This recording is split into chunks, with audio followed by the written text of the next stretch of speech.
Sveiki gyvi dar vienoj dienoj. Šiandieną mūsų tema patogeninė mikroflora, tylūs organizmo žudikai. Labai tokia, skambi ir iš tikro mūsų visus liečianti tema apie tą patogeninę mikroflorą, apie jos sukeliamus tam tikrus disbalansus ir kaip visas tas dalykas veikia mūsų emocinę būklę, energingumą ir apskritai visą gyvenimą. Tai dabar vėlgi pradėsim tada nuo Dovydo. Turbūt daugelis esate susipažinę su sakykim, blogąją tą mikroflorą, jeigu kada nors esate apsinuodiję kažkokiu maistu. Tai čia yra geriausias, tiesiog, sakykime, geriausias būdas pajausti, kaip stipru yra, kai kažkas ne to patenka į žarnyną. Imunitetas iš karto taip reaguoja, temperatūra kyla, viduriavimas, žmonės vemia ir panašiai, nes atėjo kažkoks realiai svetimkūnis, svetima bakterija, ar svetimas kažkoks gal virusas, ar kažkas, kas neturėtų būti žarnyne, su kuo dar nėra susidraugauta. Tai čia yra labai somatinis toks pajautimas per kūną, ką tai reiškia patogeninė mikroflora. Bet yra kita dalis, vadinasi, labiau tokia oportunistinė mikroflora, kuri kaip ir turėtų būti balanse, pavyzdžiui, daug kas turi Helicobacter pylori bakteriją skrandyje, bet pas kai kurios žmonės perauga ir tada valgo šiek tiek naikina ir skrandžio epitelį ir slopina skrandžio rūgšties išskyrimą ir panašiai. Visi turim mes irgi kandidą grybelį. Kas turi normaliuose zonose, viskas yra gerai. Pas kai kurios žmonės vartoja antibiotikų, daugiau cukraus, daugiau miltų, perauga grybelis, keičia savo formą, keičia struktūrą, keičia funkcijas. Ir kas yra blogiausia, kad jeigu išsivysto tą patogeninę mikroflorą, jinai tada pradeda neigiamai veikti žmogaus organizmą. Iš tam tikrų pusių kaip parazitas. Jis gali suvartoti maistinės medžiagas, kai kurios vitaminus, mineralus, kai kurias, pavyzdžiui, tas pat vitaminas B12, geležis, feritinas, šitie būna žmonės dažnai mato, pasidaro kraują, sako, trūksta. Ir galvoja, kad sprendimas tik tai, kad įtraukti daugiau į mitybą.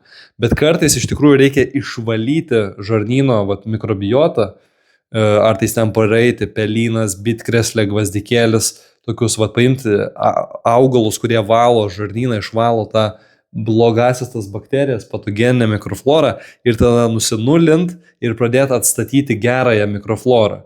Tai vėlgi tų simptomų yra daug. Kažkam priklauso, kas peraugo, kokios bakterijos. Ir čia yra labai platu, nes ir bakterijų įvairių šeimos ir šitie gali būti nuo kelių šimtų, standartiškai bent jau pagal tyrimus yra nuo kelių šimtų iki virš 1000 gali būti skirtingų rūšių, būtent bakterijų. Jų yra trilijonais, pačiam žarnyne labai daug, bet porūšiai skiriasi ir kas yra beje pastebėta taip pat, kad įdomus toksai faktas, kad pas žmonės, kurie gyvena gamtoj, kažkas gentis, yra minimum 2-3 kartus didesnis tas bakterijų genofondas. Jie yra tiesiog daugiau bakterijų prisirinkę iš gamtos, iš visokių augalų, iš visokių uogų, grybų, vaistažolių, šaknų ir panašiai. O kuo žmogus arčiau civilizacijos, dabartinės civilizacijos, kuri skaito save labai, sakykime, sėkminga civilizacija, sveikatos prasme nėra taip. Sveikatos prasme ne visiškai sėkminga tokia realybė. Bet kuo einam arčiau tuo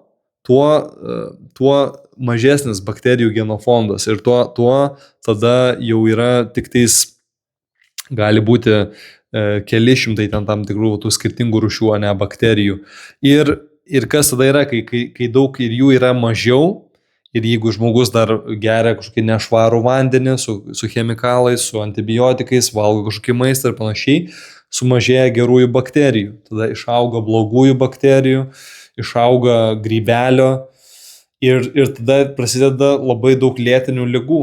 Vien tik tas nuo to, kad išsivystė tą patogeninę mikroflorą. Tai čia yra labai, labai svarbus aspektas, kurį jau kaip bandau per šitas kelias dienas paaiškinti, kad tai nėra tik tais apie, kad aš pavalgiau cepelinus, skrandis dirba, virškina cepelinus ir aš paskui einu šalinu cepelinus ir likučius iš jų. Taip nėra. Čia, kas vyksta, susijęs su visų kūnu. Tai tą reikia labai atsiminti su endokrinė sistema, su medžiagų apykaita, su lytiniais hormonais, su regėjimu, su odos būklė, su plaukų būklė ir taip toliau. Tai žarnynas jisai kaip maitintojas siunčia medžiagas į visą kūną. Ir dar vienas labai svarbus dalykas, būtent apie bakterijas, čia ne bakterijas, čia labiau patogeninė mikroflora, tai būtų, tarkim, tie patys parazitai, jeigu tai yra kaspinuočiai, askaridės, tos kirmėlės, tarkim, tai jos, jeigu pas žmogų įvyksta ta infekcija, dažnai būna, kad yra valgoma per daug baltymų ir nėra suvirškinama jie iki galo. Tai pavyzdžiui, jeigu žmogus valgo labai daug mėsos, labai daug žuvies, kiaušinių, sūrių ir jis yra pastebėta taip pat moksliniais tyrimais, kad didesnės yra infekcijos visgi pas to žmonės, kurie gali valgyti tiek pat, bet yra silpnesnis virškinimas. Nes lieka daugiau puvimo procesų, nes baltymai nesuvirškinti, jie pūva. Ir tada labai, aš žinau, daug netgi ir šitų natūralios medicinos specialistų, kurie kaltina, sako, čia yra tas parazitas šitas iš gamtos pusės. Jisai ateina pas žmogų, kuris viduje pūva. Atlikti savo darbą kaip sanitaras, suvirškinti tai, kas pūva. Tai čia žinau, gali kažkiek tais ir šokiruoti, nes yra skirtingų nuomonių apie tai. Vieni kaltina tuos, kiti sako, jie tik atlieka savo darbą. Jeigu tu maitinsiesi normaliai, taip nebus. Jeigu tu suvirškinsi visą tą maistą, jeigu tu skrandžio rūgštę pakelsi, tu suvirškinsi maistą, tada automatiškai nebelieka puvimo procesų, tada automatiškai nebelieka tiek tos patogeninės mikrofloros, padaugėja geros mikrofloros ir žmogus sveikas. Tai labai įvairu. Dar norėjau pridurti, iš kur tie visi negeriečiai ateina. Tai pagrindė ta flora pas mus negera ateina iš to, ką mes dedame burną. Tai jeigu paėmus pilėsinės struktūras, ten visokias kandidas ir taip toliau, tai gali būti nenuplauti riešutai, nenuplauti kažkokia tai ilgiau pagulėję kokia tai bulkutė, kuris tai galėjo perėti į kitą procesą, kad veisėsi grybelis. Grybeliai ateina ir per orą pas mus, tai greitai judantis net per orą daiktas. Kirminai pagrindė ateina pas mus iš gyvulinės produkcijos, tai reiškia gali būti žuvys, ateina iš galvijų labai daug. Na ir blogosios bakterijos, tai čia gali būti vėlgi ateina su neplautom rankom, arba pinigai, arba dar kokie tai dalykai. Ir ką jie mūsų organizme padaro, kada pakliūna, tai pagrindė kirminai iškart pakliuvę į organizmą prisėja daug kiaušinėlių, tai jie pakliūna į visą organizmą, tai smegenys, plaučiai, akis, audinių labai daug vietų, kur tenais tiesiog užsilieka iki tam tikro laiko, kol mūsų imuninė sistema dirba. Tai tiek apie tą visą struktūrą, kas ir iš kur ateina pas mus į organizmą tie negeriečiai.